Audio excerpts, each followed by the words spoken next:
Hello दोस्तों, welcome to the my YouTube channel educational point. तो स्वागत है आपका मेरे इस नए वीडियो में। आज हम लेके आए हैं आप लोगों के लिए क्लास 12th का अध्याय 3, जो कि अयोध्या सिंह उपाध्याय हरिऔध का है और इन्होंने लिखा है पवन दूतिका। तो पवन दूतिका जो कि है काव्य से, इसका हम संपूर्ण काव्य देखेंगे और उनके एक एक पैराग्राफ को समझते हुए उसके संदर्भ की व्याख्या करेंगे। तो इनके कुल 26 पैराग्राफ हैं, ठीक है। और यूपी बोर्ड के एग्जाम में पवन दूतिका के बहुत से पैराग्राफ पूछे जा चुके हैं। तो क्लास 12 का ये बहुत ही इंपॉर्टेंट टॉपिक है। तो वीडियो में एंड तक बने रहिएगा और चैनल को सब्सक्राइब कर दीजिएगा ताकि आपको आगे की वीडियो मिल सके। तो देखेंगे हम सबसे पहले अपना पहला पैराग्राफ।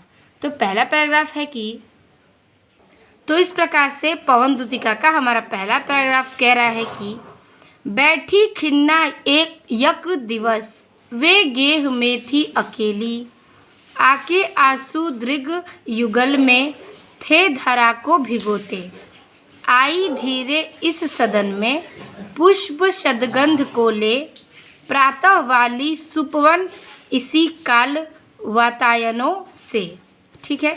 तो देखिए इसमें इस पैराग्राफ में कवि क्या कहना चाहते हैं। तो इस पद में कवि कहते हैं कि बैठी खिन्ना एक दिवस, यानी कि राधा जी जो थी, कवि कहते हैं कि एक दिन जब राधा जी उदास बैठी थी, ठीक है, बैठी थी खिन्ना उदास, एक दिवस या यक दिवस यानी कि एक दिन राधा जी उदास बैठी थी, वे गेह में थी अकेली। वे गेह मीन्स घर, यानी कि वह घर में थी अकेली। ठीक है, वो क्या थी, एक दिन राधा जी उदास बैठी थी और वह घर में अकेली थी। आके आंसू दृग युगल, ठीक है, यानी कि अकेली बैठी हुई थी और उनकी आंखों में आंसू आ गए। ठीक है, आके आंसू दृग युगल में थे धरा को भिगोते, उनकी आंखों में आंसू आते हैं और धरा मीन्स पृथ्वी यानी कि जमीन, और भिगोते यानी कि भिगाते हैं, यानी कि उनकी आंखों से जो आंसू हैं वो बहकर जमीन पर गिरकर धरती को क्या करते हैं, भिगोते हैं। आई धीरे इस सदन में पुष्प शतगंध को ले, यानी कि आई थी वहाँ से इस सदन में, यानी कि उस सदन यानी कि भवन में, पुष्प सुगंध को ले, यानी कि पुष्प फूलों के कई सुंदर सुंदर सुगंध को लेकर वह धीरे से उस सदन में आई थी।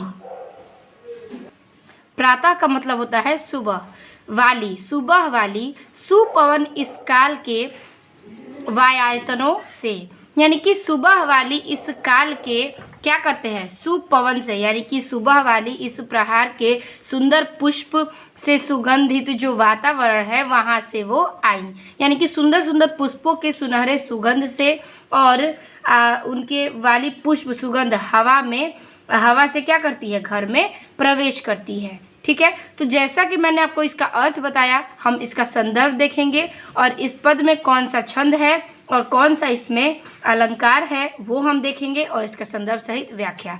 तो हेडिंग कर लेंगे बैठी खिन्ना, फिर डॉट डॉट डॉट वातायनों से, उसके बाद हम संदर्भ व्याख्या को लिखेंगे।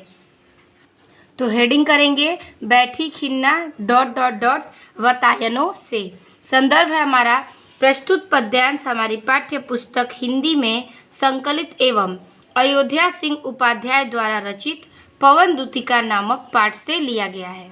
ठीक है, तो अब जो मैंने व्याख्या बताया उस व्याख्या को देखेंगे। तो व्याख्या में लिखना है कि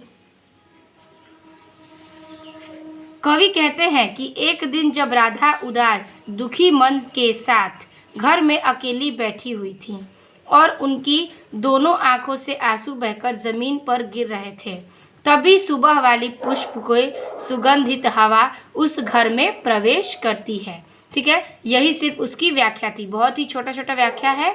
तो अब हम देखेंगे इसका काव्य सौंदर्य।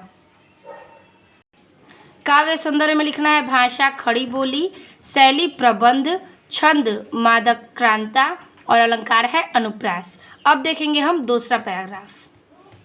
दूसरा पैराग्राफ कह रहा है कि समतापों को विपुल बढ़ता देख के दुखिता हो, धीरे बोली स दुख उससे श्रीमती राधिका यूं, प्यारी प्रातः पवन इतना क्यों मुझे है सताती, क्या तू भी है कलुषित हुई काल की क्रूरता से।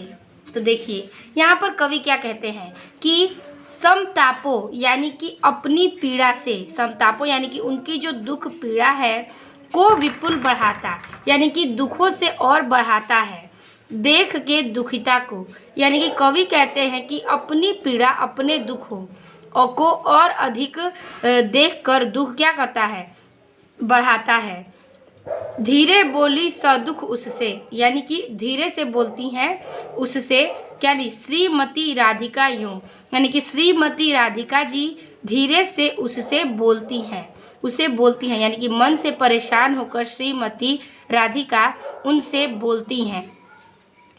प्यारी प्रातः, यानी कि सुबह की प्यारी, यानी कि प्रातः मीन्स सुबह का समय, तो प्यारी सुबह पवन इतना क्यों है मुझे सताती, यानी कि पवन, हे पवन तू मुझे इतना क्यों है सताती, यानी कि प्यारी प्यार से वो प्रातः से कहती हैं कि हे पवन तू मुझे इतना क्यों सता रही है, ठीक है, क्यों तू भी है कलुषित हुई काल की क्रूरता से, ठीक है, क्या तू भी है, यानी कि मैं जिस काल की कलुषित क्रूरता से भरी हुई हूँ, क्या तू भी है। तो यही कह रहा है कि यहाँ पर सेम अर्थ है कि क्या तू भी है इस क्रूरता से ग्रसित हुई, कलुषित का मतलब होता है ग्रसित होना, यानी कि उस प्रभाव में पड़ना। तो वही राधिका जी कह रही हैं कि हे प्रातः क्या तू भी है, तू मुझे इतना क्यों सताती है, क्या तू भी कलाशुत की क्रूरता से पीड़ित हो गई है, यानी कि ग्रसित हो गई है। तो यही इस पैराग्राफ में राधा जी पवन से कहती हैं। तो इसको हम लिखेंगे व्याख्या में, तो हेडिंग कर लेंगे समतापों को डॉटेड क्रूरता से। संदर्भ जो कि है पूर्वरत रहेगा, जो कि मैंने आपको पहले बताया। व्याख्या बहुत ही छोटा है, लिखना है कि कवि कहते हैं कि अपनी पीड़ा, अपने दुखों को और अधिक बढ़ाता देखकर दुखी होकर के श्रीमती राधिका दुखी मन से परेशान होकर उससे बोलती हैं, किससे, पवन से, हे प्यारी प्रातः पवन तू इतना मुझे क्यों सता रही है, क्या तू भी काल के इस क्रूरता से ग्रसित हुई है, ठीक है। तो यही बात राधिका जी पवन से कहती हैं। काव्य सौंदर्य देख लीजिए, तो काव्य सौंदर्य है आपका भाषा खड़ी बोली, शैली प्रबंध की है, छंद जो है वो पूरे छंद है मालाक्रांता का, मंदाक्रांता का, और अलंकार इसमें पाए जाएंगे अनुप्रास। तो ये हो गया आपका दूसरा पैराग्राफ। अब देखेंगे हम तीसरे पैराग्राफ को। तो तीसरा पैराग्राफ कह रहा है कि मेरे प्यारे नव जलद से कंज से नेत्र वाले, जाके आए न मधुर वन से, यो न भेजा संदेशा, मैं रो रो के प्रिय विरह से बावली हो रही हूँ, जाके मेरी सब दुख कथा श्याम को तू सुना दे, ठीक है। तो देखिए इसमें कवि क्या कहते हैं कि मेरे प्यारे नव जलद, यानी कि मेरे प्यारे का मतलब है कि मेरे प्यारे श्री कृष्ण, यानी कि राधा जी कहती हैं कि मेरे प्यारे श्री कृष्ण नव जलद, यानी कि नवीन वेदों के समान, से कंज, कंज का मतलब होता है कमल, तो कमल से नेत्र वाले, यानी कि मेरे प्यारे श्री कृष्ण नवीन वेदों के कमल के समान नेत्रों वाले, क्या, जाके आए न मधुर वन, यानी कि मथुरा जब से गए हैं तब से आए नहीं हैं, ठीक है, जब से गए हैं तब से वह नहीं आए हैं, और न भेजा संदेशा, और ना कोई संदेश जो है वो कि भेजे हैं।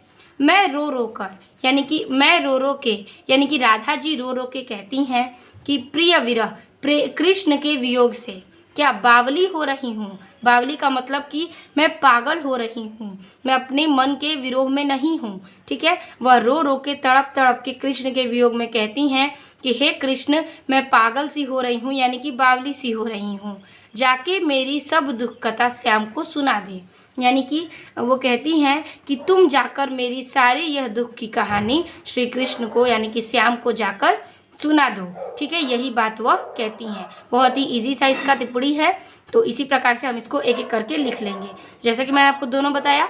अब इसका भी हम इसको व्याख्या को देख लेंगे। हेडिंग करेंगे मेरे प्यारे और डॉट डॉट डॉट तू सुना दे, उसके बाद संदर्भ व्याख्या। हेडिंग है मेरे प्यारे डॉट डॉट डॉट तू सुना दे, संदर्भ पूर्वरत रहेगा। व्याख्या लिखना है कि मेरे प्यारे कृष्ण नवीन वेदों के समान, कमल के समान नेत्रों वाले हैं। मथुरा को जब यह जब से गए हैं न आए हैं, यानी कि मधुरा जब से गए हैं तब से वह आए नहीं हैं और ना कोई संदेश भेजा था। मैं रो रो के कृष्ण के वियोग से बावली हो रही हूँ। तुम जाकर मेरी सारी दुख की कथा कृष्ण को सुना दो। ठीक है, यही व्याख्या थी इनकी। काव्य सौंदर्य देख लेते हैं। तो काव्य सौंदर्य लिखेंगे, हेडिंग कर लेंगे और लिखेंगे कि भाषा खड़ी बोली, शैली प्रबंध की है, छंद है मादक्रांता और अलंकार इस पे उपमा और अनुप्रास का है। ठीक है, तो अब देखेंगे हम चौथा पैराग्राफ। तो इस पे हमारा चौथा पैराग्राफ कह रहा है कि ज्यों ही मेरा भवन तज तू अल्प आगे बढ़ेगी, शोभा वाली सुखद कितनी मंजू कुंजे मिलेगी, प्यारी छाया मृदुल स्वर से मोह लेगी तुझको तुझे वे, तो भी मेरा दुख लख वहाँ जाना विश्राम लेना। ठीक है, तो देखिए इसमें कवि क्या कहते हैं, एक एक बात को समझिए। ज्यों ही मेरा यानी कि कवि कहते हैं कि ज्यों यानी कि जैसे, ही मेरा यानी कि जैसे ही मेरा, भवन मीन्स घर, यानी कि जैसे ही मेरा घर, तज यानी कि त्याग कर, तू अल्प आगे बढ़ेगी यानी कि जैसे ही तू मेरा घर को त्याग कर थोड़ा सा ही आगे बढ़ेगी, तो शोभा वाली सुखद कितनी यानी कि शोभा वाली सुखद और कई कुंजों वाली, क्या कुंजों यानी कि बावलियाँ तुझे मिलेंगी, यानी कि शोभा वाली सुखद और कई तुम्हें कुंजों वाली बावलियाँ यानी कि बावरियाँ मिलेंगी, प्यारी छाया मृदुल स्वर से मोह लेगी तुझे वे, यानी कि उस कोमल स्वर की पक्षियाँ क्या करेंगी, तुझे मोह लेंगी, यानी कि उस प्यारी सी छाया यानी कि प्यारा सा जो छाया है वो, और मृदुल स्वर यानी कि मधुर सा स्वर यानी कि पक्षियों का मधुर सा जो स्वर है वो स्वर तुझे सुनते ही वो तुझे मोह लेंगी, क्या कर लेंगी, वो तुझे मोह लेंगी। तो भी मेरा दुख लख वहाँ जाकर विश्राम लेना, तो भी तू दुख को ले जाकर वहाँ पर क्या करना, विश्राम कर लेना। तू वहाँ की बातों में न फंसना, उसके मोह में न पड़ना, तू आगे बढ़ते जाना और मेरे इस दुख के लह को ले जाकर कृष्ण तक पहुँचा देना, यानी कि विश्राम कर देना मेरी इस बात को। ठीक है, तो इसी प्रकार से हम इसे जैसे समझे हैं अपनी भाषा में इसकी व्याख्या को लिखेंगे। तो हेडिंग कर लेंगे ज्यों ही मेरा, फिर डॉटेड विश्राम लेना। तो हेडिंग करेंगे ज्यों ही मेरा, डॉटेड विश्राम लेना।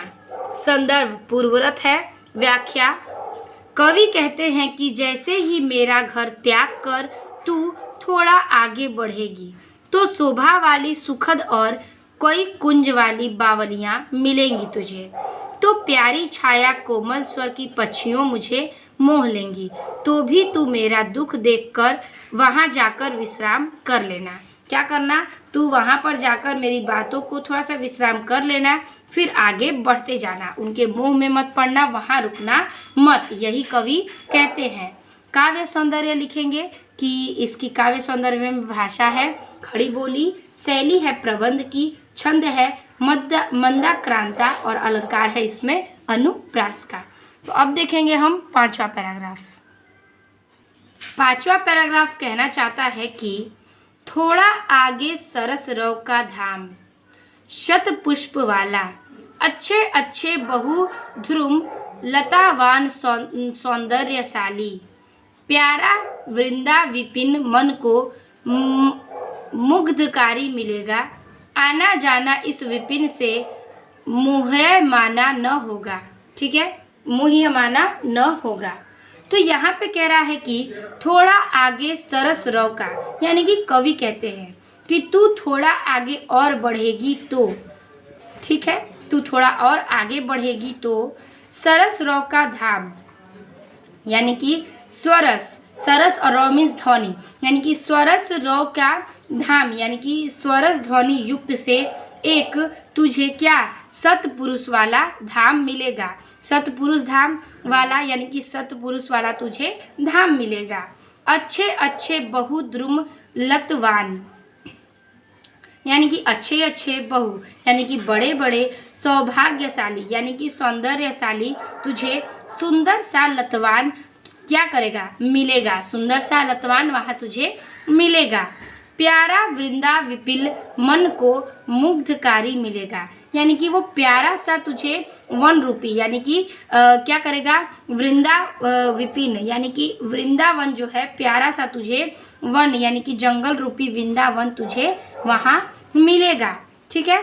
आना जाना इस विपिन से मुँह यमाना न होना, यानी कि तू हे सखी तू आना जाना, लेकिन इस वन रूपी, यानी कि विपिन यानी कि वन यानी कि जंगल, इस वन रूपी वृंदावन से मोहित या फिर आकर्षित मत होना। हे सखी तू यहाँ से आना जाना, यहाँ पर फेरे करना, लेकिन इस जंगल यानी कि इस वन के मोह से और आकर्षण में मत पड़ना। ठीक है, यही इस पैराग्राफ का बात कहता है। तो चलिए इसको हम लिख लेते हैं। हेडिंग करेंगे थोड़ा आगे और लास्ट में न होना। हेडिंग कर लेंगे थोड़ा आगे, डॉटेड न होना, संदर्भ पूर्वरत रहेगा। व्याख्या देखते हैं। व्याख्या में लिखेंगे कि कवि कहते हैं कि वह थोड़ा और बढ़ेगी, तो मतलब वह थोड़ा और आगे बढ़ेगी तो सरस ध्वनि से युक्त एक सतपुरुष वाला धाम मिलेगा। अच्छे अच्छे बड़े बड़े सौभाग्यशाली सुंदर लतावान और मधुर ध्वनि से प्यारा वृंदावन मिलेगा। आना जाना इस वन से पर मोहित या आकर्षित मत होना। ठीक है। काव्य सौंदर्य में लिखेंगे भाषा खड़ी बोली, शैली प्रबंध, छंद है मंदाक्रांता और अलंकार है अनुप्रास। तो इस प्रकार से आपका पांचों क्या होता है, पैराग्राफ समाप्त होता है। तो छठवां पैराग्राफ कह रहा है कि जाते जाते अगर पथ में कलांत कोई दिखावे तो जाके सन्निकट उसकी कलांतियों को मिटाना, धीरे धीरे परस करके गात उत्ताप खोना, सदगंधों से श्रमित जन को हर्षितों सा बनाना। ठीक है।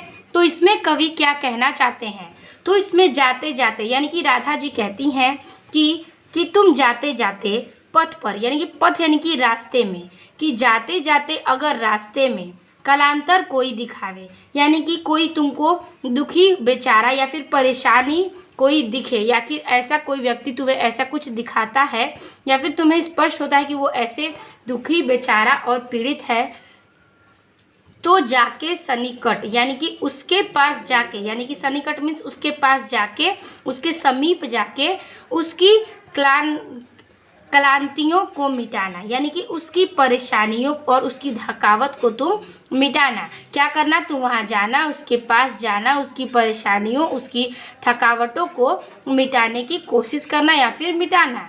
धीरे धीरे परस करके गात उत्ताप खोना, यानी कि धीरे धीरे उसके शरीर को क्या परस यानी कि स्पर्श करके, धीरे धीरे उसके शरीर को यानी कि परस उसके स्पर्श करके गात उत्ताप खोना, यानी कि उसकी गर्मी और तपन को मिटा देना। क्या करना, उसकी गर्मी और उसके शरीर के तपन को मिटा देना।